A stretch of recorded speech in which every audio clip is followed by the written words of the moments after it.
Buen día, hermanos, a todos. Un saludo cordial en este día que el Señor nos regala. Un día también para descubrir todas las maravillas que Él hace en nosotros. Así es que iniciemos esta jornada confiadamente, sabiendo que el Señor está detrás de todos los acontecimientos que suceden. O sea, siempre Él está allí pendiente. Dios no abandona a este mundo. Tanto lo amó que le entregó a su Hijo único.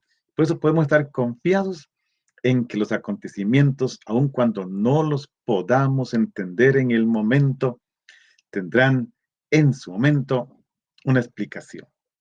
Podremos descubrir una lectura de fe en los acontecimientos. Ya de por sí, la palabra nos va ayudando a descubrir esta presencia de Dios en lo que acontece. La creación entera está pendiente precisamente de que nos revelemos como hijos de Dios, como creyentes, y ella también será rescatada. Abandonémonos a la fuerza y el poder del Espíritu Santo, a todo su dinamismo. Una de las características del Espíritu Santo es que es dinámico, es creativo, es fuego, devora, quema, da vida, es agua. En fin, todas estas imágenes maravillosas para decirnos que el Espíritu Santo es capaz de renovarlo todo, cambiarlo todo, perdón, arrancarnos de nuestros esquemas y colocarnos delante del misterio y plan salvífico de Dios. Así que Espíritu Santo, confiamos en tu presencia en medio de nosotros, confiamos en que tú, que inspiraste que la palabra de Dios se escribiera como experiencia de fe, nos abras caminos en este texto tan hermoso que estamos reflexionando acerca del pan de vida. Sabemos que el misterio nos sobrepasa, que las palabras son densas en contenido, que son palabras llenas de vida. Concédenos vivir esto, entenderlo, comprenderlo y sobre todo poder celebrarlo. Y que los que estamos participando de esta actividad celebremos todavía con mayor interés, con mayor entrega y disposición el sacramento de la Eucaristía. Confiados entonces en el Señor, que es generoso, les invito a que busquemos el texto de hoy, el texto litúrgico que la Iglesia nos ofrece para la contemplación es Juan capítulo 6, versículo 30 al 35.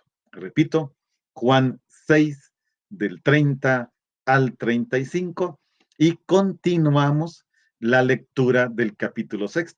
Ayer habíamos llegado hasta el versículo 35. La liturgia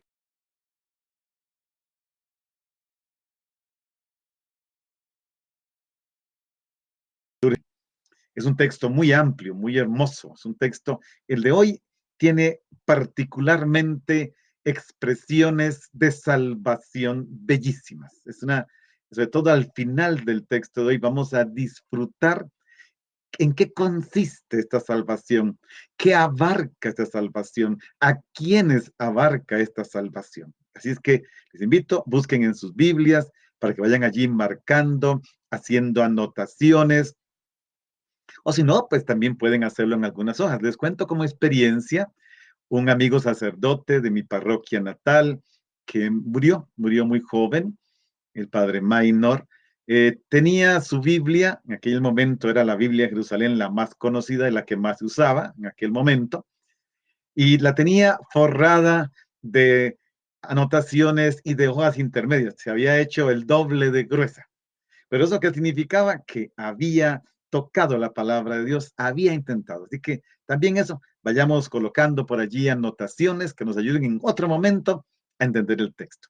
Pero si ustedes lo buscan, quisiera nuevamente seguir profundizando la relación entre palabra de Dios y Eucaristía que hemos hecho por un par de minutos cada día al comenzar. Cuando nosotros tomamos el Evangelio de Juan en nuestra mano y vamos a lo que se llama el prólogo, es decir, Juan 1 del 1 al 18, nos encontramos que en Juan 1:14 hay una expresión maravillosa. La palabra eterna de Dios. Ese logos, como se dice en griego, esta palabra de Dios se hizo carne, se encarnó, tomó nuestra carne, esta que tenemos, tomó nuestra historia, colocó su tienda en nuestra historia. Y si lo comparamos con el capítulo 6 de Juan, que es el discurso en Cafarnaúm, encontramos que hay grandes comparaciones, sobre todo en Juan 6:51, donde se dice que es pan para la vida del mundo, haciendo alusión desde ese modo a la entrega de Jesús que hará de sí mismo en el misterio de la cruz, confirmada por la afirmación sobre beber su sangre. Hay que beber la sangre que Él nos ofrece. Juan 6:53. Este texto lo veremos próximamente. O sea, comparando, vemos que la palabra eterna se encarnó. Ahora se nos da y se nos ofrece en el cuerpo y la sangre de Cristo para comer y beber y de esta forma tener la vida. De este modo, el misterio de la Eucaristía se muestra como el verdadero maná, el auténtico pan del cielo. Es la palabra eterna de Dios que se hizo carne, que se ha entregado a sí mismo por nosotros en el misterio pascual, y esto lo celebramos no solo el domingo. Ciertamente a la Eucaristía dominical le hemos dado un valor supremo, pero cada vez que celebra la Eucaristía, entre semana, en cualquier circunstancia, estamos actualizando este misterio de la palabra encarnada, palabra sacrificada, palabra que se da a comer, sangre que se da a beber. Bien, con esta introduccióncita que nos ayuda más y más a descubrir el sentido de la Eucaristía, leamos el texto. Es un texto pequeñito, pero igual que el de ayer, lleno de contenido. Dice así, Juan 6:35 al 40. En aquel tiempo, Jesús dijo a la multitud: Yo soy el pan de la vida. El que viene a mí no tendrá hambre, y el que cree en mí nunca tendrá sed. Pero, como ya les he dicho, me han visto y no creen. Todo aquel que me da el Padre viene hacia mí, y al que viene a mí, yo no lo echaré fuera, porque he bajado del cielo no para hacer mi voluntad, sino la voluntad del que me envió. Y la voluntad del que me envió es que yo no pierda nada de lo que Él me ha dado, sino que lo resucite en el último día. La voluntad de mi Padre consiste en que todo el que vea al Hijo y crea en Él tenga vida y yo lo resucite en el último día. Este hermosísimo texto, hermano, yo les invito a que los que están allí tienen la oportunidad de detenerse a escuchar o escucharlo luego por la tarde, noche. Detengámonos en estas palabras. Son tremendamente motivadoras. O sea, esto es hablar de esperanza en medio del capítulo 6 de Juan, porque aquí hay una esperanza maravillosa. Vamos a dejarla para el final, dejemos lo mejor para el final, porque de verdad debería de comenzar por el final y dejar lo demás, pero vamos a tratar de llegar hasta allá. Si vemos el primer versículo, al 35, Jesús dijo a la multitud: Yo soy el pan de la vida. El que viene a mí no tendrá hambre, y el que cree en mí nunca tendrá sed. Recordemos lo que hemos visto estos días, sobre todo ayer. La gente que estaba con Jesús se había entusiasmado con la perspectiva que les presentó de tener pan del cielo.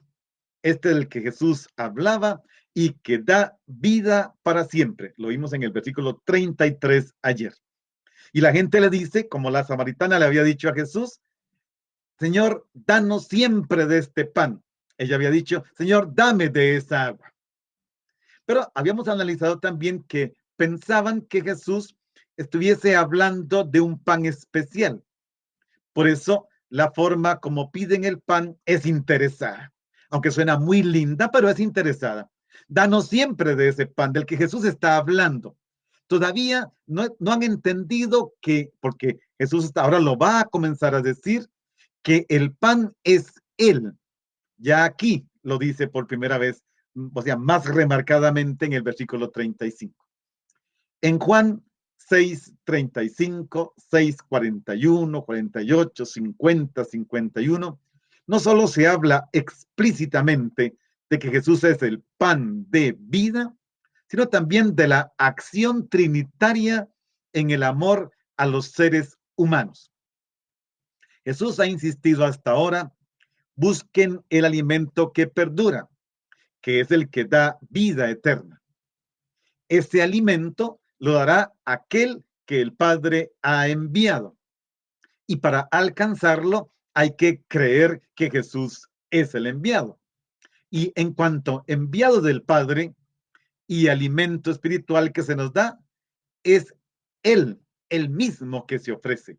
Yo soy el pan de vida. El que viene a mí no pasará hambre. El que cree en mí no pasará nunca sed.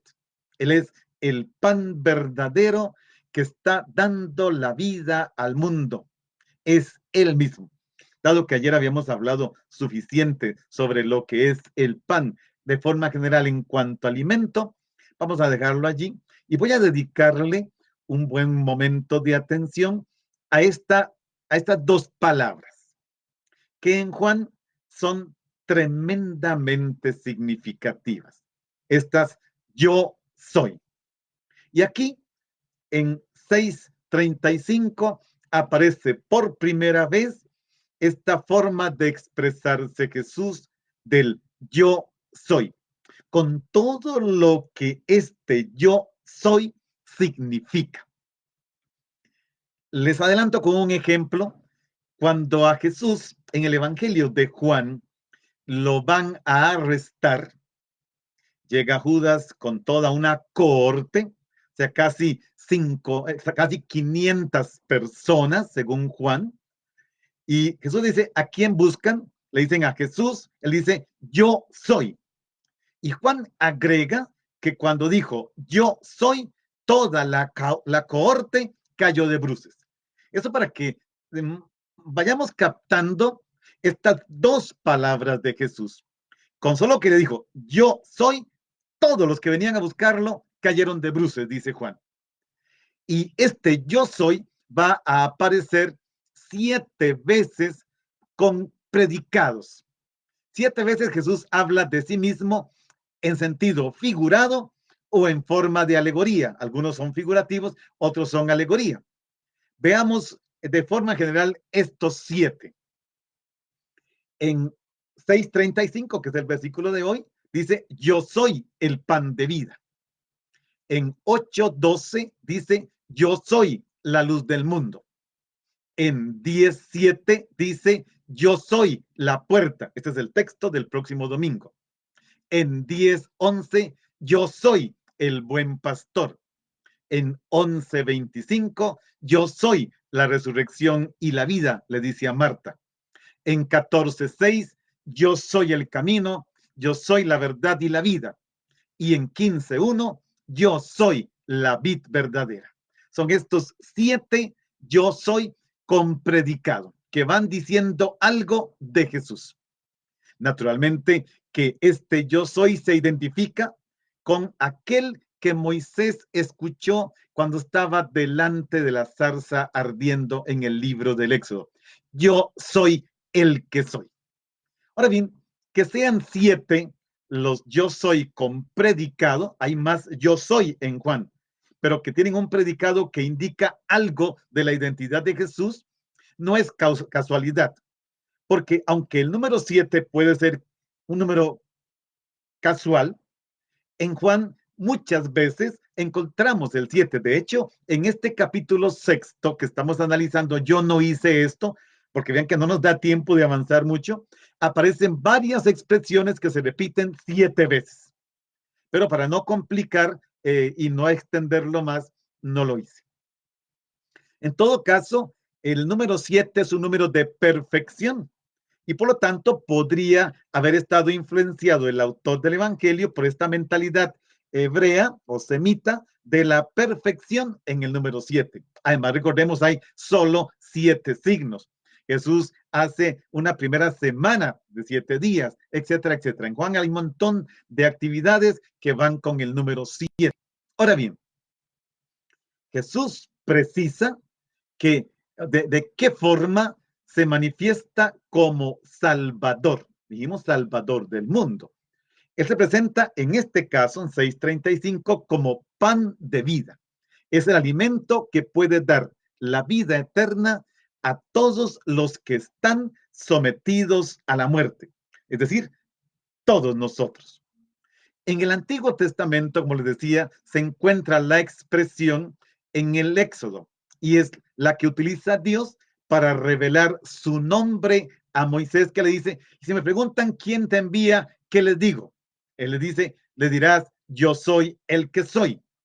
Es decir, el Dios de los padres, el Dios de Abraham, de Isaac y de Jacob, que era conocido como el Shaddai, o sea, el Dios de la montaña. Y de esta forma se afirma la continuidad de toda la historia. Vean que el Dios que se le aparece a Moisés no es un Dios independiente de la historia de Abraham, Isaac y Jacob. El Dios que envía a Jesucristo es el mismo Dios de Abraham, Isaac y Jacob, es el mismo Dios que se reveló a Moisés, es el mismo Dios que se reveló a los profetas. Es la continuidad de la historia de la salvación. Dios pronuncia su nombre delante de Moisés, Éxodo 3:14, y esta afirmación es el origen del título divino que después nosotros hemos traducido con cuatro consonantes sin vocales, pero ya le ponemos las vocales, Yahvé. Nuestros hermanos no cristianos y otros que no son ni siquiera cristianos hablan de Jehová. Es un asunto de vocales. En el fondo es lo mismo. Es un asunto, el hebreo no tiene vocales. Las vocales se le han puesto para hacerlo más comprensible a nuestras lenguas que no tienen esa posibilidad de hablar sin vocales. Entonces, es para presentar la majestad y la personalidad del Dios único.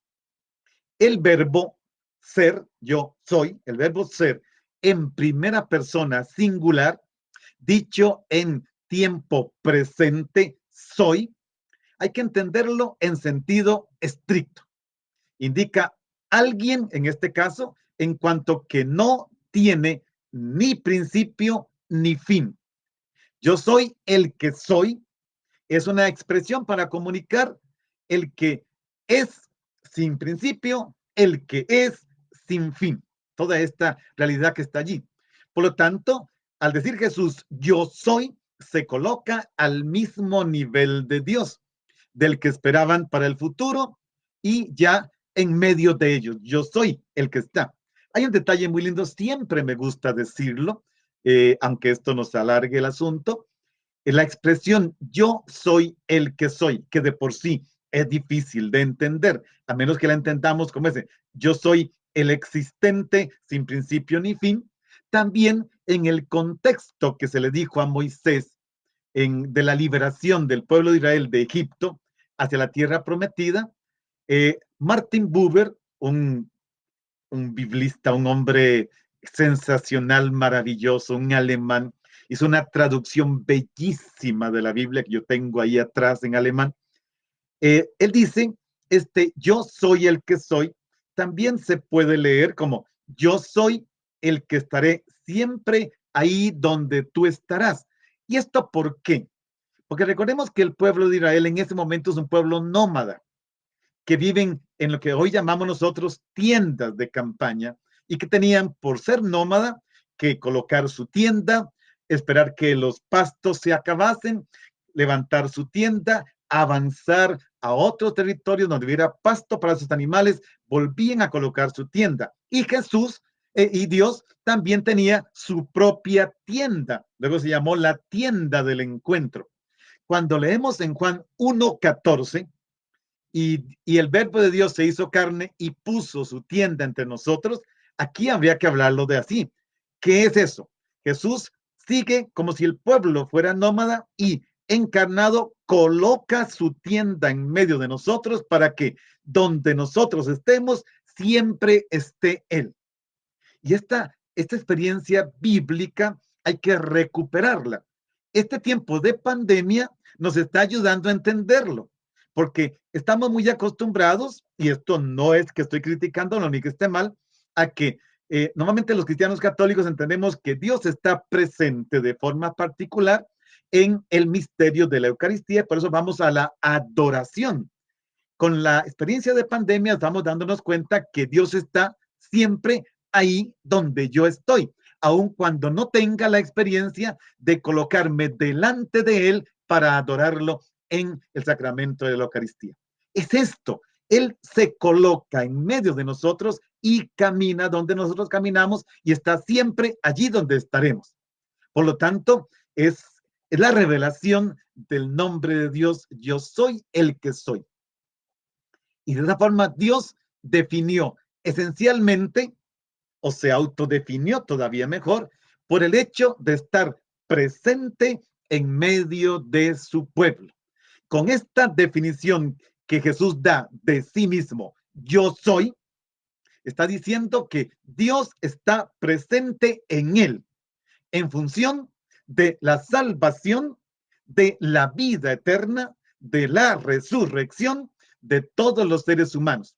Es decir, cuando Jesús dice, yo soy, está diciéndonos que Dios está interesado por nosotros, que Dios está en medio de nosotros y que para Él es importante nuestra vida.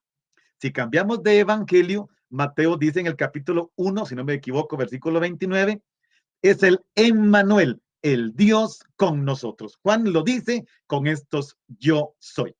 Bien, hermanos, aquí yo podría quedarme horas, pero no es la intención. Dejémoslo que con esto ya tengamos una idea de lo que Jesús está diciendo cuando dice yo soy. Hagamos un momento de oración. Y como hemos hecho estos días, hemos estado insistiendo esta semana en la oración de alabanza. Digo unas palabritas para introducirla y luego la hacemos. La alabanza es una oración que está íntimamente ligada a la bendición y la acción de gracias. El que alaba, bendice. El que alaba, da gracias. Y en cierto sentido, la alabanza, al igual que las otras dos, pero centrémonos en la alabanza, saca al ser humano fuera de sí.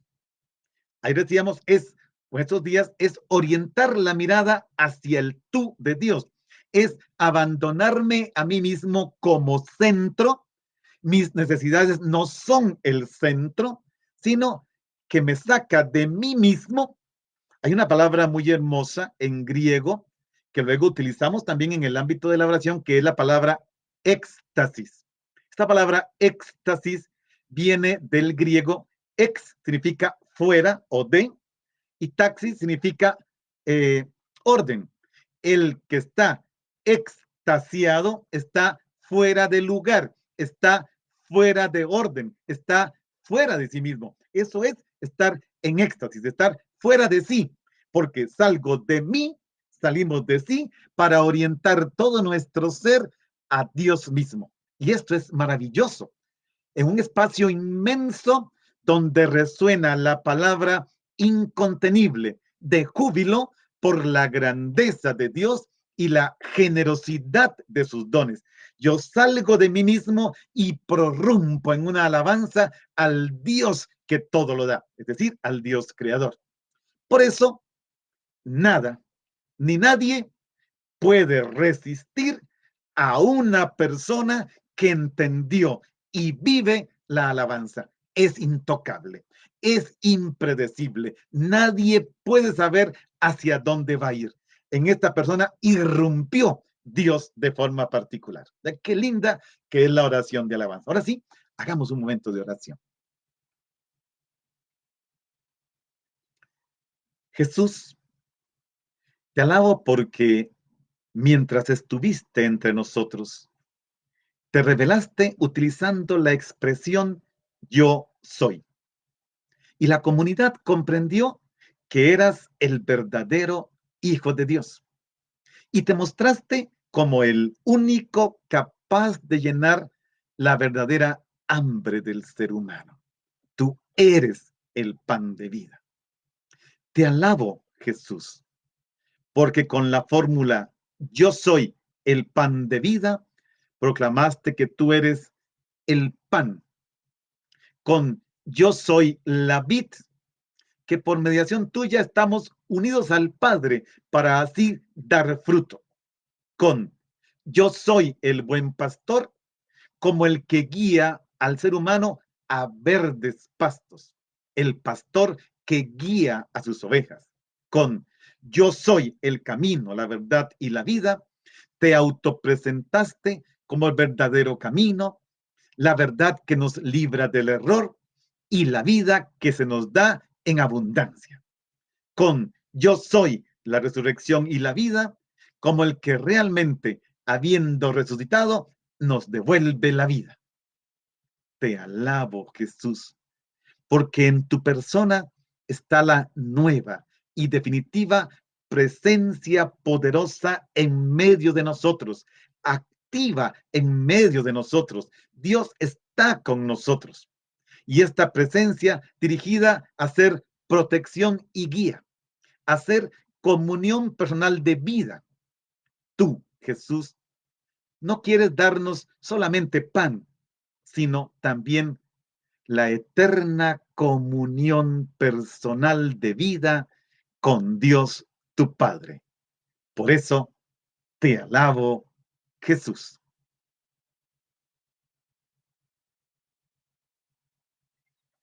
Vamos al versículo 36.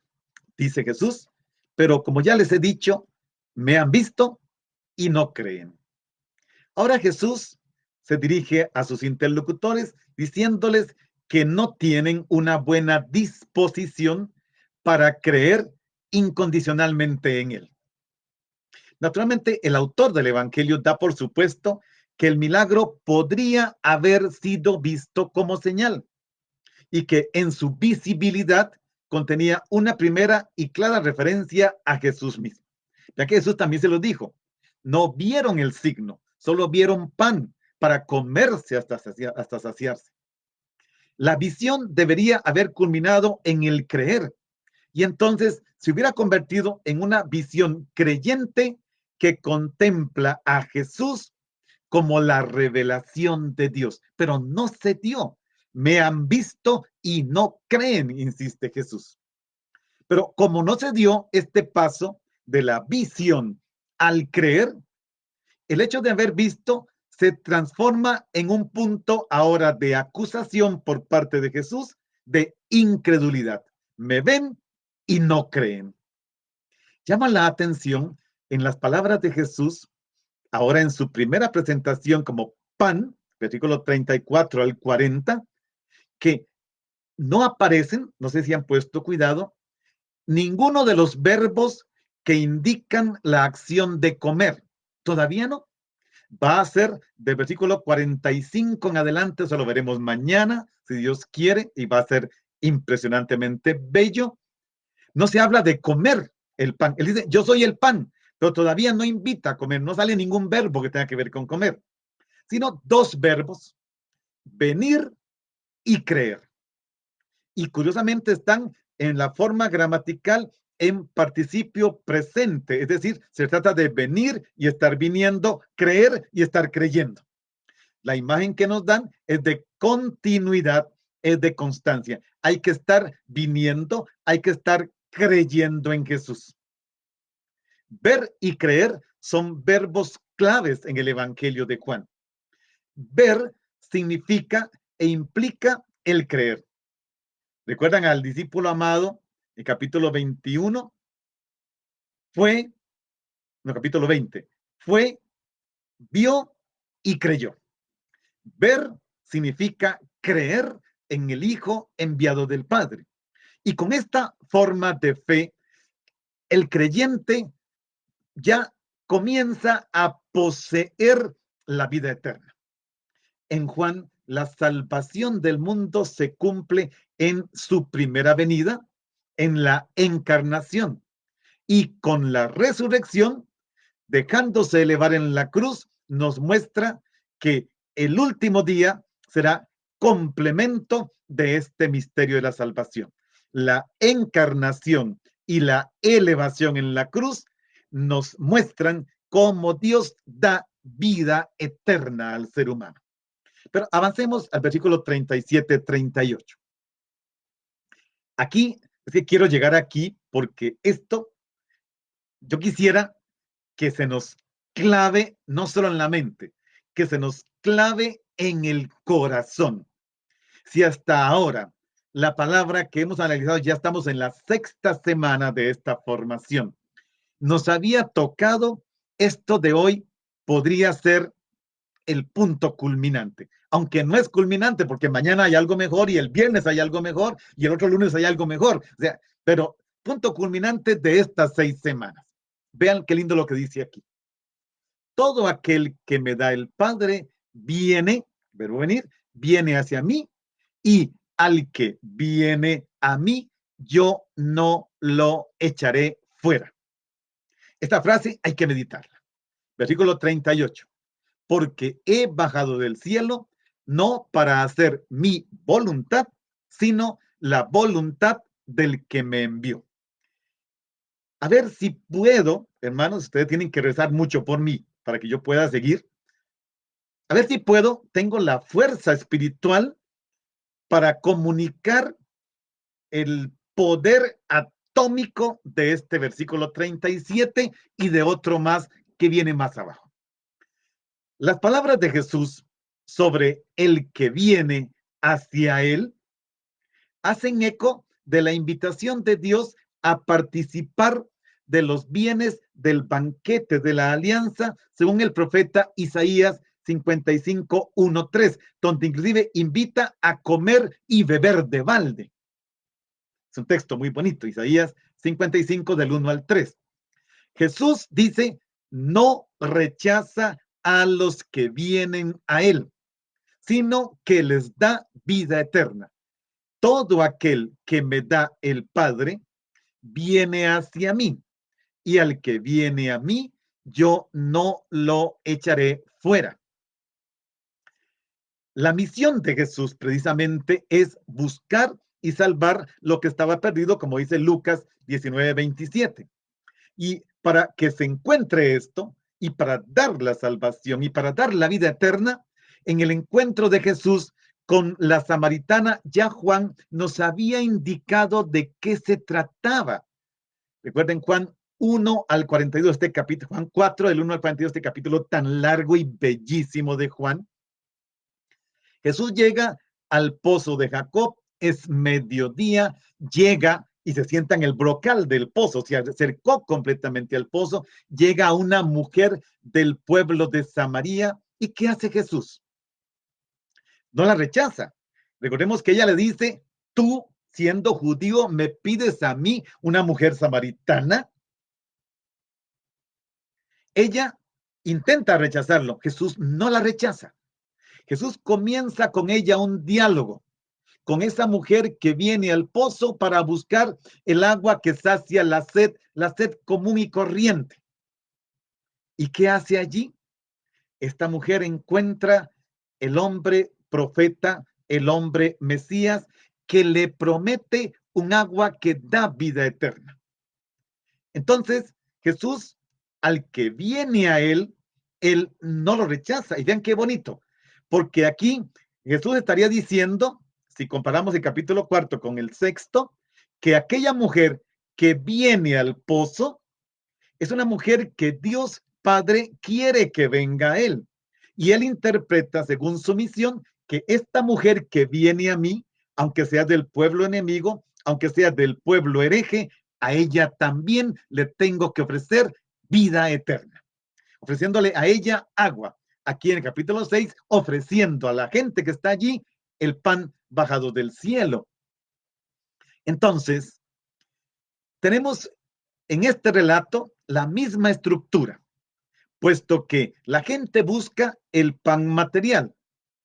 Y por otro lado, Jesús se hace parte de ellos, invitándoles a acogerlo, ya que él no rechaza a ninguno. Jesús, a pesar de que les reclamó que lo buscaban solo por el pan que sacia, no lo rechazó, sino que comenzó una catequesis, comenzó un discurso, comenzó a explicarles por qué deben ver a otro pan. No los rechaza, tampoco los retiene. Vamos a ver al final del texto, Jesús no los retiene. Si se quieren ir, Él los deja libres. Se quedarán los 12. Si se quieren ir, Él los dejará. Pero el que se quiere quedar, el que viene a Él, lo ve y cree, Jesús no lo rechaza. Aquí está este detalle bonito. Jesús toma este discurso sobre el pan de vida y dice, los que vienen a Él no lo hacen por iniciativa propia, sino porque son dados a Jesús por el Padre. Y esto también es bellísimo. Todo aquel o todo lo que me da el Padre viene a mí y yo no lo rechazo.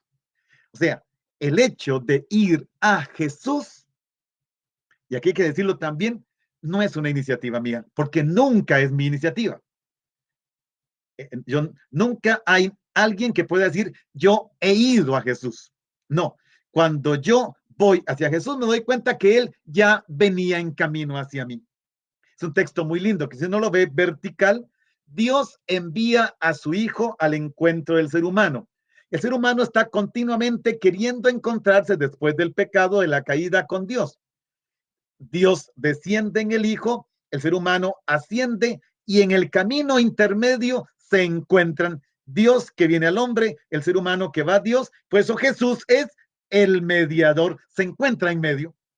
Entonces, siempre que yo intento, me doy cuenta que Dios ya venía a mi encuentro. Nunca soy yo el que toma la iniciativa. Y aquí dice que es el Padre el que se los envía. Es el Padre el que se los da y le ha dado todo. Luego dirá que nadie puede venir a él si el Padre no lo atrae. Este texto lo veremos mañana, versículo 44.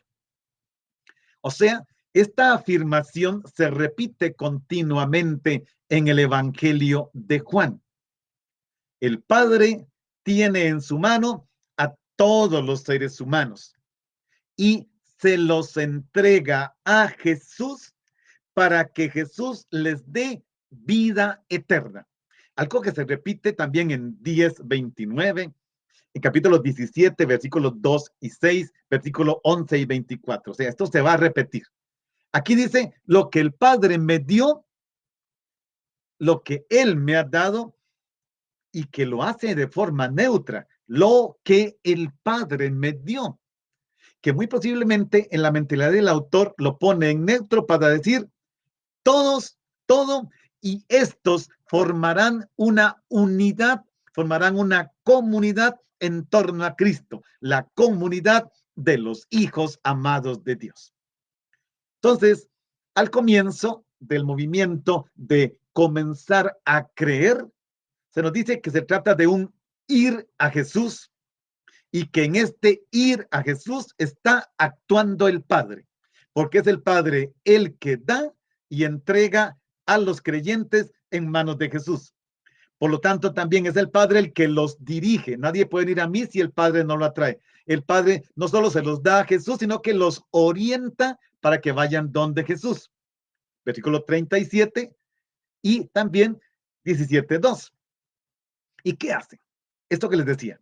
Jesús no rechaza al que viene a él. Jesús no lo tira fuera. Recuerden, al inicio del Evangelio fueron 2 discípulos del Bautista. Jesús se da cuenta que lo buscan. ¿A quién buscan? Maestro, ¿dónde vives? ¿Y qué dice Jesús? No dice, ¿a ustedes qué les importa? No, vengan y lo verán. ¿Y qué dice el evangelista? Fueron, vieron y se quedaron con él.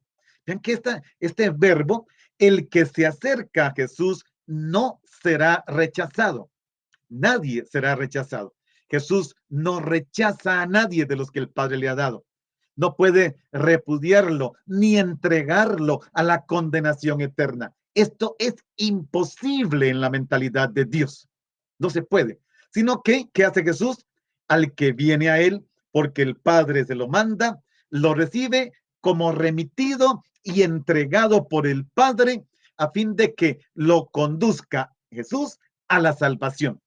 O sea, por parte de Jesús, digámoslo así, no hay razón ni posibilidad alguna de despachar a nadie que pregunte por él. Todo el que se acerca a él y quiere conocerlo y cree en él, él no lo puede rechazar. Vean que esto es muy, pero muy, muy, muy hermoso. Nosotros, sí, claro, si fuéramos los consejeros de Dios, los ministros de consejería de Dios, no queda nadie. Y ahora este no porque es esto, este no porque es un joven drogadicto, este no porque se casó y se divorció y se volvió a casar, este no porque está juntado, este no porque es un ladrón, este no porque... No quedaría nadie. No. En el Evangelio de Juan, el texto que tenemos hoy, nadie, nadie, nadie será rechazado. Hermano, hermana querida, yo quisiera tener la fuerza espiritual para decirte esto. Si sea por lo que sea, hoy o desde meses o años, sientes que Dios no piensa en ti, sientes que Dios te abandonó, sientes que Dios te rechazó, hoy Juan te dice, no es cierto. Te estás equivocando. La forma como estás viendo a Dios está equivocada, porque Jesús dice, Él no rechaza a ninguno de los que el Padre le ha dado. ¿Y qué le dio el Padre? Todos. Entendamos esto. Nunca habrá motivos para sentirme rechazado por Dios. No es posible. Es más, no es posible que Dios entregue a los dispuestos a creer en manos de Jesús y que luego diga, ya no los quiero. No, es imposible. Es imposible. Y el versículo que sigue lo va a decir más claro todavía. Pero yo quisiera que en este momento, dado que lo que dice el texto es tan grande, mejor lo hagamos oración. ¿De acuerdo? Una palabrita más sobre la oración de alabanza y luego tomamos este versículo y lo convertimos en oración y tal vez así lo entendamos mejor. Sobre la alabanza podemos agregar que es el aprecio de la criatura por lo que ha hecho el Creador. Y vaya que nos dice, no nos rechaza. Si con el trabajo el ser humano prolonga la acción creadora de Dios, el que trabaja extiende la obra de Dios, es copartícipe de la creación. El que alaba repite el gesto de Dios, contemplando. Dios es un contemplador. Cada día de la creación, lean el Génesis, Dios termina ese día de la creación y contempla lo que creyó, lo que creó muy bien. Me salió bien. Chévere, dirían nuestros hermanos de América del Sur. Bien, me salió bien. Día segundo, bien. Día tercero, bien. Día cuarto, bien. Día quinto, bien. Día sexto, muy bien. Ahí estaba el ser humano. ¿Y qué hizo al séptimo día? Aunque cada día venía contemplando, ¿qué hizo al séptimo día? Contempló todo lo que había creado y descansó. Con la alabanza, la persona, el creyente, asume el gesto de Dios contemplador y se vuelve un contemplativo. ¿Por qué? Porque no es suficiente usar las manos, hacer, construir. Es necesario celebrar, es necesario alabar, es necesario contemplar. Ahora sí, hagamos la oración.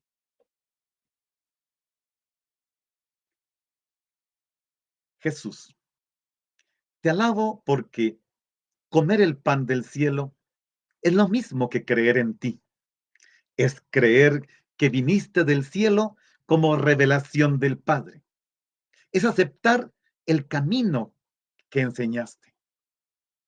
Jesús, te alabo porque Juan afirma que vale la pena creer en ti, que tú eres el nuevo santuario de Dios, el lugar del encuentro de Dios con la humanidad, el regalo que Dios hace de sí mismo al mundo para que tenga vida eterna, el enviado de Dios, el origen del manantial que salta hasta la vida eterna, el pan de Dios bajado del cielo, el dador de vida eterna, el buen pastor que da su vida por sus ovejas, la resurrección y la vida, el que nos da el amor gratuito y la lealtad de Dios, el Hijo único de Dios, el unigénito, el que nos explica al Padre, el que nos conduce al Padre, porque tú eres la palabra del Padre.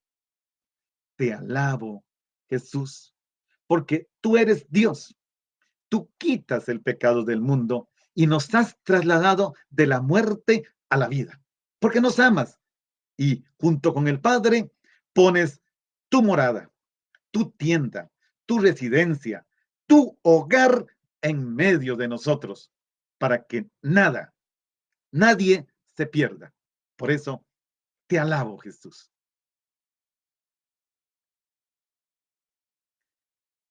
Vamos a los versículos 39 y 40 que nos quedan. Hoy he querido que el tiempo nos rinda más porque es que estos textos son una maravilla. Vean lo que sigue, hermano. Este versículo 39 es como el 38, es una maravilla. Y la voluntad del que me envió es que yo no pierda nada de lo que él me ha dado, sino que lo resucite el último día. Ya lo dijo en el versículo 37, ahora lo especifica mejor y amplía lo que ya nos dijo. El concepto de voluntad de Dios, tal como aparece en este texto del capítulo 6 de Juan, no se refiere solo al destino personal de Jesús, ni primordialmente se puede leer en un sentido ético-religioso. No, la voluntad de Dios que Jesús nos quiere comunicar aquí es salvífica. La voluntad de Dios es salvar. La voluntad de Dios es dar vida eterna. La voluntad de Dios es resucitar.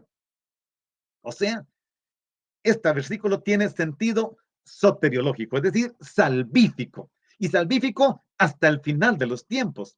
¿Por qué? Porque la voluntad de Dios es la salvación de todo el género humano, confiados por el Padre a Jesús. Vean qué hermoso. El Padre lo puede hacer, pero ha dado a su Hijo la potestad de dar vida eterna a todos los que Él le da. Esta plena potestad salvadora de Jesús es universal e ilimitada. Otra vez la universalidad del Evangelio de Juan. La salvación es toda y para todos los seres humanos, y esta salvación procede de Dios y se alcanza en Cristo. Él la otorga. Ahora bien, cada vez que se realiza la obra de la salvación por Él, esto se realiza según el querer o la voluntad de Dios. La misión salvadora de Jesús está en función de un modo total y absolutamente positivo. Digámoslo así, y a ver si lo puedo decir. Jesús no puede, no quiere que nadie se pierda, porque el Padre no quiere que nadie se pierda. Jesús no puede entregar a nadie a la condenación escatológica, sino que conduce a todos hacia la meta suprema y definitiva del plan salvífico de Dios, que es la resurrección en el último día. Lean, no quiere que nada se pierda, sino que lo resucite en el último día. Esto, lo que está aquí. Jesús no solo no echa a nadie, no rechaza a nadie, sino que además no puede que se pierda alguno. Y como no se pierde, resucitar a todos en el último día. La realización completa de la voluntad de salvación por parte de Dios desde el principio al fin es que se cumpla la misión por la que Jesús fue enviado, y fue enviado para dar vida eterna. Esta vida eterna se tiene, estamos viendo con el pan, que mañana nos ayudará a comprender cómo es que se obtiene, pero además porque todo el que se acerca a Jesús, que es traído por el Padre y viene a Jesús, Él lo resucitará en el último día. Y aquí, hermanos, podemos hacer rápidamente otra reflexión. Hermanos, hermanas, a mí no me gusta hablar de estos temas, pero hay que hablarlos.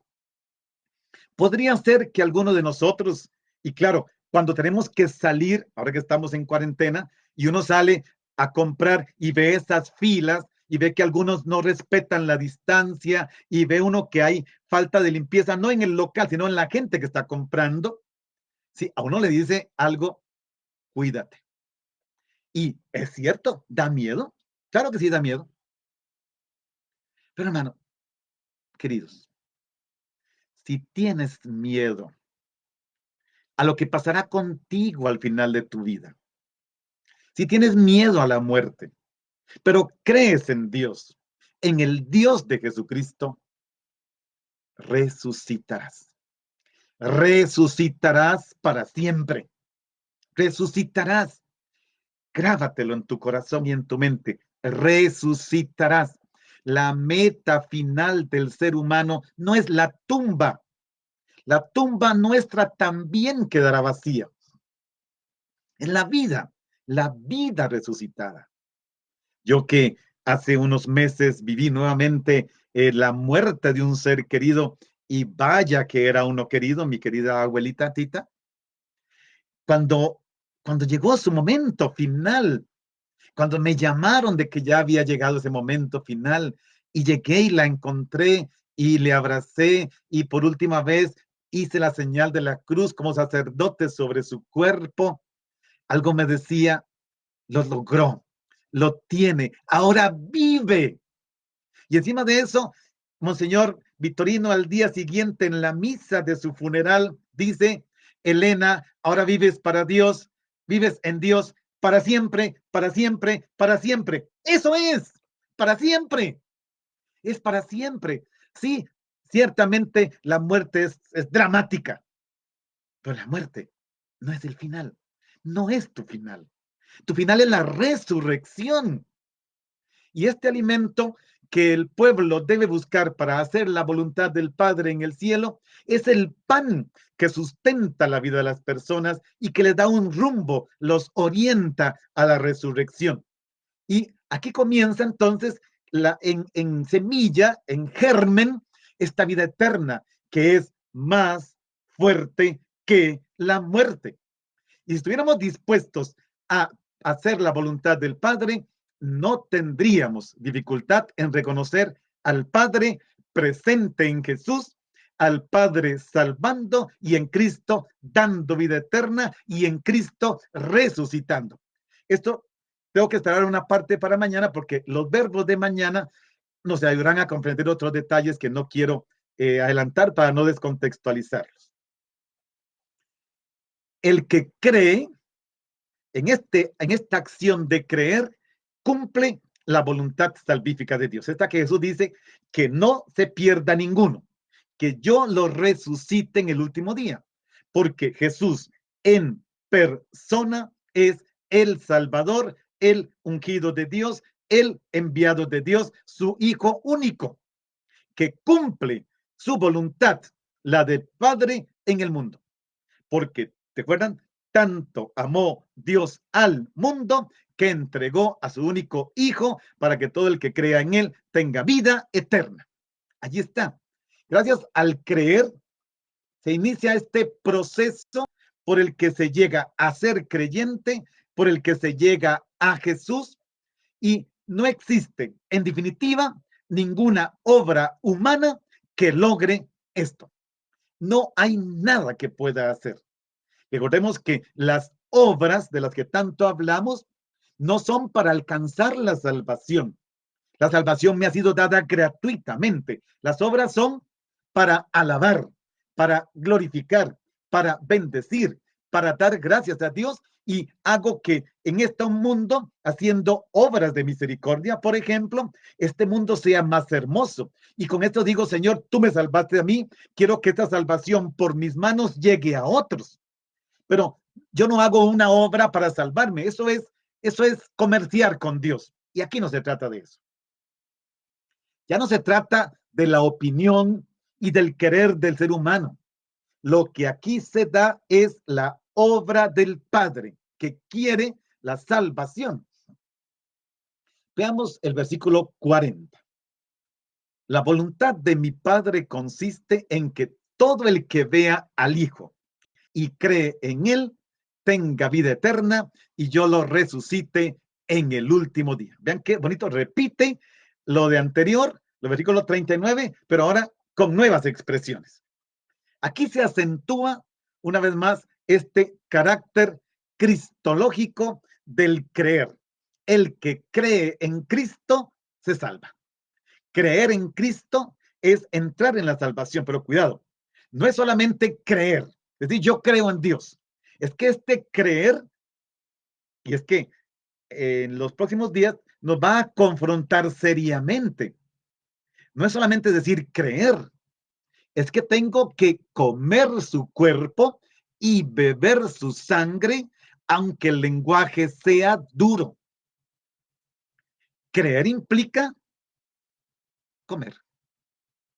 Porque la voluntad del Padre es que todo aquel que ve al Hijo, a través del verbo ver, que ve al Hijo, cree en Él, vea que los dos verbos ver y creer se relacionan mutuamente en Juan, tenga vida eterna. Es decir, que realmente alcance la salvación, participe de ella. Pero no solamente es esto, sino que se anticipa de una forma maravillosa el futuro que se ha de consumar el último día, y ya nos dice, ese último día yo lo resucitaré. Es que, hermanos, esta es la fe cristiana. Esta es la fe de la iglesia. Esto es lo que nos ha costado 2000 años de pensamiento, de oración, de contemplación, de meditación. Y esta buena noticia hoy tenemos que darla. Hoy es buena noticia. Hoy tal vez más que nunca es buena noticia. Siempre será buena noticia en el último día. Pero ya desde ahora, quien cree en él, quien come su cuerpo y bebe su sangre, tiene vida eterna y al último día será resucitado. Jesús desciende con la misión de cumplir la voluntad de Dios que lo ha enviado. Y esta voluntad se expresa en estas dos sentencias paralelas. Una dijimos que no entregue a la perdición escatológica a ninguno de los que el Padre le ha dado, porque para eso lo envió, sino que más bien les otorgue la vida eterna en la resurrección final. Pero además, que los que crean en él, no solo con la vida eterna, no solo con la resurrección, que los que crean en él tengan vida eterna y que él, con su yo soy, los resucite en el último día. El diálogo con Marta, yo soy la resurrección y la vida. Sí, Señor, yo sé que sí. ¿Y crees esto, Marta? ¿Crees? Sí, creo. Jesús le dice, yo estoy en la resurrección y la vida, pero es que Marta tiene que responder, sí, yo creo que tú eres.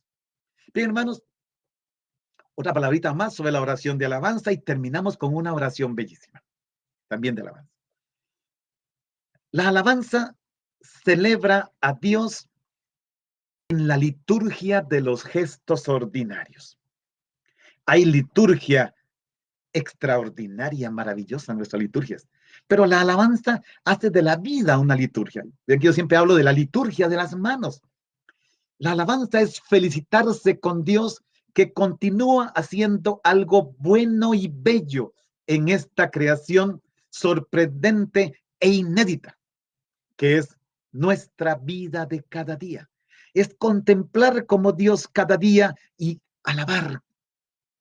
La alabanza nos asocia a la acción de Dios y a su mirada maravillosa. Todo estaba muy bien, todo era bueno y Dios descansó. Alabar es disponerse al descanso en Dios. Hagamos nuestra oración y ya es oración final. Tiempo nuevamente nos gana. Jesús, te alabo porque con el texto de hoy, Juan ha trazado los perfiles fundamentales de la obra salvadora y escatológica de Dios. Porque esa obra, que tiene su origen en Dios Padre, tiene tu envío al mundo como su centro y alcanza su meta en la fe de los seres humanos en ti. Te alabo, Jesús, porque la salvación y la voluntad de Dios consiste en que creamos en ti, que eres su Hijo en sentido absoluto. Yo soy. Maravillado, descubro y proclamo que Juan no sabe, no conoce de ninguna palabra que hable de una voluntad divina por la que los seres humanos deban perderse. No, ciertamente existe la posibilidad y el hecho de la incredulidad, que de por sí misma se expone a la condenación y al juicio. Pero de nuevo, asombrado, descubro que ello ocurre en contra precisamente de la voluntad explícita de tu Padre, que no quiere que ninguno se pierda, que quiere a todos salvos, que quiere a todos resucitados en ti. Te alabo, Jesús, porque no es una posibilidad prevista y querida por Dios que alguien se pierda, sino el misterio de la existencia humana establecida en la libertad y cuya suprema impenetrabilidad está en que el ser humano es criatura y no creador. Con ello, tu pretensión como revelador resulta inaudita. Tú no permitirás que nadie se pierda. Tú no echarás fuera a nadie. Tú me resucitarás. Yo viviré para siempre. Tú eres el Salvador del mundo. Tú eres la resurrección y la vida. Te alabo, Jesús.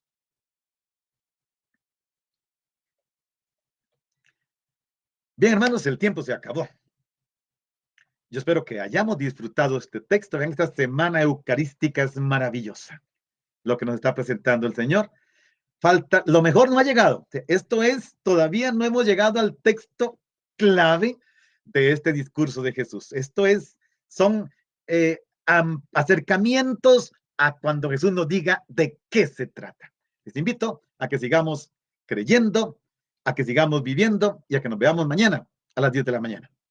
Y que Dios Todopoderoso nos bendiga, el Padre, el Hijo y el Espíritu Santo. Amén. Para todos, un feliz día.